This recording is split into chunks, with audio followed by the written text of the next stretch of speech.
Hi students, this is Maheshwari here.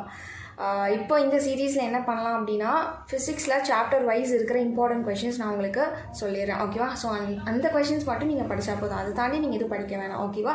So அதில் வந்து 2 marks important, 2 marks 3 marks important, 5 marks important, example numericals, exercise numericals எல்லாமே வந்து நான் உங்களுக்கு டீட்டெயில்டாக வந்து என்னென்ன கொஷின்ஸ் நீங்கள் படிக்கணும், அதே மாதிரி புக்கின் கொஷின்ஸும் நீங்கள் என்னென்ன படிக்கணும் அப்படிங்கிறதையும் நான் எக்ஸ்பிளைன் பண்ணிடுறேன். ஸோ நீங்கள் அந்த கொஷின்ஸ் மட்டும் கரெக்டாக கான்சென்ட்ரேட் பண்ணி படிச்சிங்கன்னா போதும். ஓகேவா? So most of the students என்ன பண்ணுறீங்கன்னா இம்பார்ட்டன்ட் 2 mark 3 mark 5 marks கூட படிச்சிடுறீங்க, பட் நியூமெரிக்கல்ஸ் படிக்க மாட்டேங்கிறீங்க. ஸோ நியூமெரிக்கல்ஸ் கண்டிப்பாக 2 markல ஒரு கம்பல்சரி கேட்பாங்க, அண்ட் 3 markல ஒரு கம்பல்சரி கேட்பாங்க, அண்ட் 5 markல ஏதோ ஒரு சாய்ஸ்லேயே கூட நியூமெரிக்கல்ஸ் கேட்குறாங்க. So last year question paper எடுத்து பார்த்தீங்கன்னா உங்களுக்கு தெரியும். ஸோ அப்போது நியூமெரிக்கல்ஸ் மட்டும் பார்க்காம போனீங்கன்னா எவ்வளோ மார்க்ஸ் லூஸ் ஆகும். ஸோ லிட்ரலி ஒரு 10 marks கிட்ட கண்டிப்பாக நீங்கள் வந்து விட்டுருவீங்க. ஸோ அதனால் அந்த மிஸ்டேக் பண்ணாதீங்க. இப்போது இந்த ஆகஸ்ட் மந்த் இருக்கு இல்லையா? ஸோ ஆகஸ்ட் மந்த்லேருந்தே நீங்கள் வந்து இது வரைக்கும் நீங்கள் நியூமெரிக்கல்ஸ் படிக்கலனா கூட இனிமேல் படிங்க. ஸோ நானும் என்ன பண்ணுறேன் அப்படின்னா இனி அப்கமிங் டேஸில் ஒரு சாப்டருக்கான important numericals one short video கொடுக்குறேன். ஒன் ஷார்ட் ரிவிஷன் வீடியோ மாதிரி நான் வந்து அப்லோட் பண்ணுறேன். ஸோ தட் உங்களுக்கு யூஸ்ஃபுல்லாக இருக்கும் இல்லையா? அந்த வீடியோ பார்க்கவே நீங்கள் வந்து லேர்ன் பண்ணிக்கலாம், என் கூடயே சேர்ந்து ஒர்க் அவுட் பண்ணிக்கலாம். சரியா? இதே மாதிரி வேறு என்ன ஹெல்ப் தேவைப்பட்டாலும், வேறு என்ன உங்களுக்கு வந்து இந்த டாபிக் புரியல, ஸோ வேறு எந்த மாதிரி ஹெல்ப் தேவைப்பட்டாலும் ஜஸ்ட் எனக்கு கமெண்ட் செக்ஷனில் போடுங்க. ஃபிசிக்ஸ் ஆஸ் வெல் அஸ் கெமிஸ்ட்ரிக்கு நான் உங்களுக்கு ஹெல்ப் பண்ணுறேன். ஓகேவா? ஸோ அண்ட் இப்போது வந்து இந்த சீரீஸில் நம்ம என்ன பண்ணலாம்னா சாப்டர் வைஸ் ஒரு இம்பார்ட்டண்ட்டான சாப்டர் வைஸ் ஃபிசிக்ஸில் இம்பார்ட்டண்ட் கொஷின்ஸ் என்ன அப்படின்னு பார்த்துடலாம். ஸோ இந்த வீடியோவில் சாப்டர் 1க்கான இம்பார்ட்டன்ட் கொஷின்ஸ் நான் கொடுக்குறேன். ஓகேவா? ஸோ அதே மாதிரி வேறு என்ன ஹெல்ப் தேவைப்பட்டாலும் ஜஸ்ட் எனக்கு கமெண்ட் செக்ஷனில் சொல்லுங்கள். ஓகே? அண்ட் மறக்காமல் சப்ஸ்கிரைப் பண்ணிக்கோங்க. ஸோ தட் டெய்லி வந்து நான் போடுற வீடியோஸ் வந்து உங்களுக்கு ஜஸ்ட் நோட்டிஃபை ஆகும். ஓகேவா? ஸோ எஸ், ஸோ நம்ம வந்து என்ன இந்த சாப்டரில் நீங்கள் படிக்கணும் அப்படிங்கிறது நம்ம இப்போ பார்த்துடலாம். ஓகே, இப்போது சாப்டர் 1ல் என்னென்ன கொஷின்ஸ் படிக்கணும் அப்படிங்கிறத பார்த்துடலாம். ஸோ ஃபஸ்ட் வந்து பேஜ் நம்பர் 73 எடுத்துக்கோங்க. ஸோ அதில் வந்து நான் சில ஷார்ட் ஆன்சர்ஸ் வந்து ஹைலைட் பண்ணியிருக்கேன் இல்லையா? ஸோ அந்த ஷார்ட் ஆன்சர்ஸ் வந்து நீங்கள் படிச்சுக்கலாம். Okay? So the first question, what is mean by quantization of charges? அப்புறம் second question, write down Coulomb's law in vector form and mention what each term represents. அந்த question. அதுக்கப்புறம் 5th question, define electric field. அதுக்கப்புறம் 6th question, what is mean by electric field lines? அப்புறம் 7th question, the electric field lines never intersect, justify. அந்த question. அதுக்கப்புறம் 8th question, define electric dipole, give the expression for the magnitude of its electric dipole moment and the direction. So 8th question. அதுக்கப்புறம் 9th question, so write the general definition of electric dipole moment for a collection of point charges. So இது வந்து நான் சொல்கிற questions எல்லாமே நீங்கள் உங்கள் book எடுத்து இப்போவே இதை பார்க்கும்போதே நீங்கள் மார்க் பண்ணி வச்சுக்கோங்க. ஸோ தட் உங்களுக்கு பார்த்து படிக்கும்போது ஈஸியாக இருக்கும். ஓகே? அண்ட் நெக்ஸ்ட் வந்து 10th question, define electrostatic potential. அப்புறம் 11th question, what is an equipotential surface? and 12th question, what are the properties of an equipotential surface?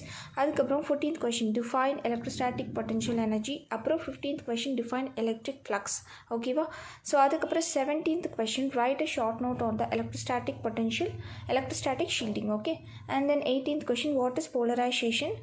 and 19th question, what is dielectric strength? and 20th question, define capacitance, give its units. So அதுக்கப்புறம் 21, what is corona discharge? ஓகேவா? So இதெல்லாமே இம்பார்ட்டண்ட்டான short answers. So இப்போ long ஆன்சருக்குள்ளேயே நமக்கு 3 markல சிலது கேட்பாங்க. ஓகேவா? So 3 markலையும் கேட்பாங்க, 5 markலையும் கேட்பாங்க. கரெக்ட்? ஸோ எந்தெந்த கொஷின்ஸ் எல்லாம் உங்களுக்கு 3 markல கேட்க சான்ஸ் இருக்கோ அதெல்லாம் நான் ப்ளூ கலரில் ஹைலைட் பண்ணியிருக்கேன் லாங் ஆன்சர்ஸ்குள்ளேயே. ஓகேவா? ஸோ அதெல்லாம் 3 markல கேட்க சான்ஸ் இருக்குது. 3 markல மட்டும்தான் கேட்பாங்கன்னு சொல்ல முடியாது, அதை 5 markலையும் கேட்டுருவாங்க. ஸோ நீங்கள் 5 mark ரேஞ்சுக்கே நீங்கள் படிச்சுக்கோங்க. 3 markல கேட்டால் நீங்கள் ஷார்ட்டாக எழுதிக்கலாம். ஸோ இதில் லாங் ஆன்சரில் பார்த்தீங்கன்னா second question, explain in detail Coulomb's law and its various aspects. அதுக்கப்புறம் 4th question, calculate the electric field due to a dipole on its axial line and the equatorial plane. Okay? அதுக்கப்புறம் 5th question, derive an expression for the torque experienced by a dipole due to a uniform electric field. அதுக்கப்புறம் வந்து 6th question, derive an expression for electrostatic potential due to the electric dipole. அதுக்கப்புறம் 9th question, derive an expression for the electrostatic potential energy of the dipole in a uniform electric field. அதுக்கப்புறம் 10th question, obtain Gauss law from Coulomb's law. அதுக்கப்புறம் 11th question, obtain the expression for electric field due to an infinitely long charged wire. அதுக்கப்புறம் 12th question, obtain the expression for electric field due to the charged infinite plane sheet. Then 13th question, obtain the expression for the electric field due to an uniformly charged spherical shell. Next one is 17th question, obtain the expression for the capacitance for a parallel plate capacitor and obtain the expression for the energy stored in a parallel plate capacitor. Okay, so இது ரெண்டும் important. And then 20th question, derive the expression for the resultant capacitance when capacitors are connected in series and in parallel. அதுக்கப்புறம் வந்து 21, explain in detail how charges are distributed in a conductor and the principle behind the lightning conductor. So அதுக்கப்புறம் 22nd question, explain in detail the construction and working of a Van de Graaff generator. ஓகேவா? So அதுக்கப்புறம் numericals தான் நம்ம மோஸ்ட்டாக வந்து கஷ்டப்படுவோம். So எல்லா நியூமெரிக்கல்ஸும் நீங்கள் படிக்க தேவையில்லை, நான் சொல்கிற நியூமெரிக்கல்ஸ் மட்டும் நீங்கள் பார்த்தீங்கன்னா போதும். ஸோ எக்ஸசைஸ் நியூமெரிக்கல்ஸில் ஃபஸ்ட்டு கொஷின் நோட் பண்ணிக்கோங்க. ஃபஸ்ட் ஒன், செகண்ட் ஒன், ஓகேவா? ஸோ அதுக்கப்புறம் தேர்டு கொஷின், நெக்ஸ்ட் வந்து 7th கொஷின். ஸோ தேர்டு கொஷினுக்கு அப்புறம் 7th கொஷின், அதுக்கப்புறம் 10th கொஷின், ஓகேவா? ஸோ அதுக்கப்புறம் 12th கொஷின், அதுக்கப்புறம் 14th கொஷின், அப்புறம் 15th கொஷின். இதெல்லாமே இம்பார்ட்டண்ட்டான எக்ஸசைஸ் நியூமெரிக்கல். இது வந்து நீங்கள் உங்கள் புக்லேயே மார்க் பண்ணிக்கோங்க. அதுக்கப்புறம் எக்ஸாம்பிள் நியூமெரிக்கல்ஸில் எதெல்லாம் இம்பார்ட்டன்ட் அப்படிங்கிறது சொல்கிறேன், அது வந்து மார்க் பண்ணிக்கோங்க.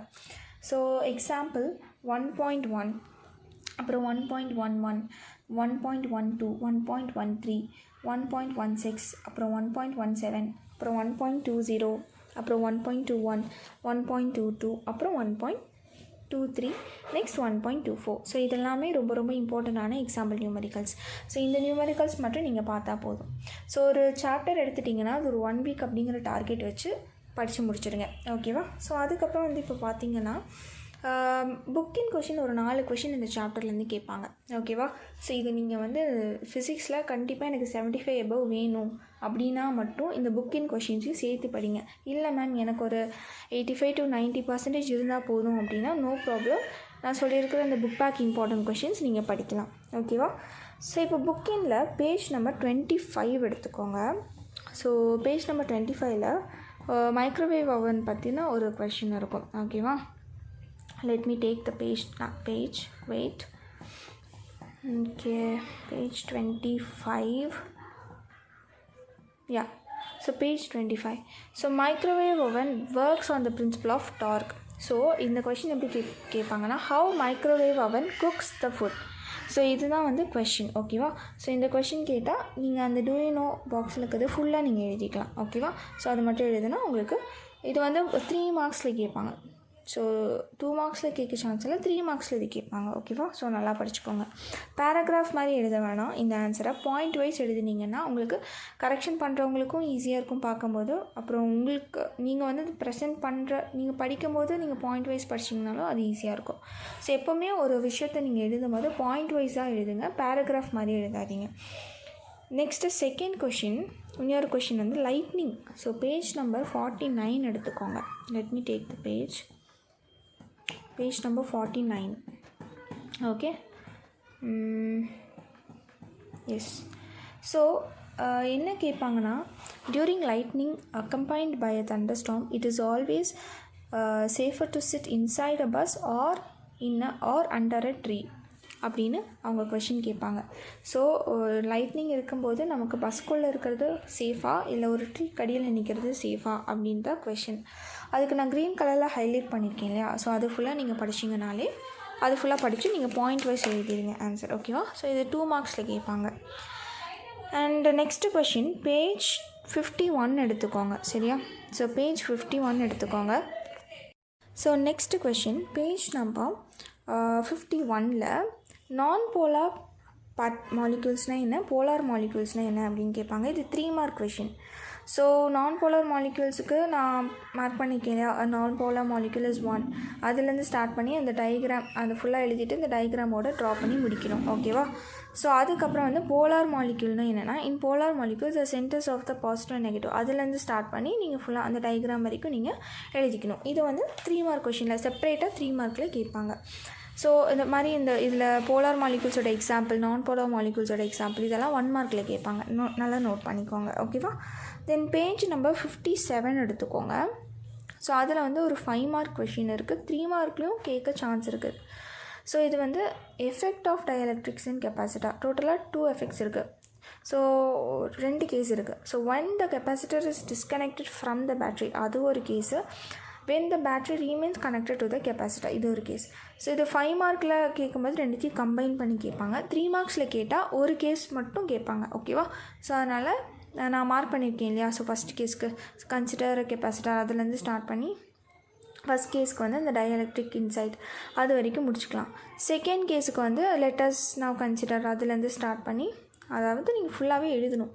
ஸோ டயஎலக்ட்ரிக் மெட்டீரியல் அது வரைக்கும் நீங்கள் மார்க் பண்ணிக்கோங்க. அவ்வளோதான். ஸோ இதுதான் வந்து புக் பேக் கொஷின்ஸ். ஸோ அவ்வளோதான் இந்த சாப்டரில் படிக்க வேண்டியது இருக்குது. ஸோ இதை நல்லா தரவு பண்ணிக்கோங்க. ஒரு சாப்டர் நீங்கள் ஸ்டார்ட் பண்ணிங்கன்னா ஒரு 1 வீக் டைம் எடுத்து முடிச்சுக்கோங்க. ஏன்னா நீங்கள் மேக்ஸ், கெமிஸ்ட்ரி அதுவும் சேர்த்து படிக்கணும் இல்லையா?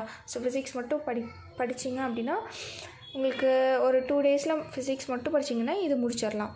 ஸோ நமக்கு மற்ற சப்ஜெக்ட்டும் இருக்கிறனால அதுக்கும் நம்ம டைம் ஸ்பெண்ட் பண்ணணும். கரெக்டாக? ஸோ அதனால் 1 வீக் எடுத்துக்கோங்க. ஸோ ஒரு 1 வீக் எடுத்துட்டிங்கன்னா அதில் கெமிஸ்ட்ரியில் ஒரு சாப்டரு, ஃபிசிக்ஸில் ஒரு சாப்டர், மேக்ஸில் ஹாஃப் சாப்டர் ஆச்சு நீங்கள் கம்ப்ளீட் பண்ணிடணும். இது டார்கெட்டாக வச்சுக்கோங்க. அப்போ தான் அப்கமிங் எக்ஸாமுக்கு நமக்கு ஈஸியாக இருக்கும். ஸோ இப்போ ஆகஸ்ட் மந்த் முடிய போகுது. ஸோ அதனால் கொஞ்சம் நீங்கள் ஹார்ட் ஒர்க் போட்டு படிச்சிங்கன்னா பெட்டராக இருக்கும். ஓகேவா? அண்டு எந்த மாதிரியான ஹெல்ப் தேவைப்பட்டாலும் எனக்கு நீங்கள் ஜஸ்ட் கமெண்ட் செக்ஷனில் சொல்லலாம். ஆர் நான் இங்கே என்னோடய வாட்ஸ்அப் நம்பர் ஸ்க்ரீனில் கொடுத்துருக்கேன். ஸோ அந்த வாட்ஸ்அப் நம்பருக்கு மெசேஜ் பண்ணலாம். அண்ட் உங்களுக்கு 12th வந்து ஆன்லைன் கிளாஸஸ் தேவைப்படுது அப்படின்னா நீங்கள் என்னோடய பேட்சில் ஜாயின் பண்ணிக்கலாம். ஓகேவா? ஸோ இந்த நம்பருக்கு மெசேஜ் பண்ணி நீங்கள் ஃபீஸ் டீட்டெயில்ஸ் கேட்டுக்கலாம். Okay, thank you.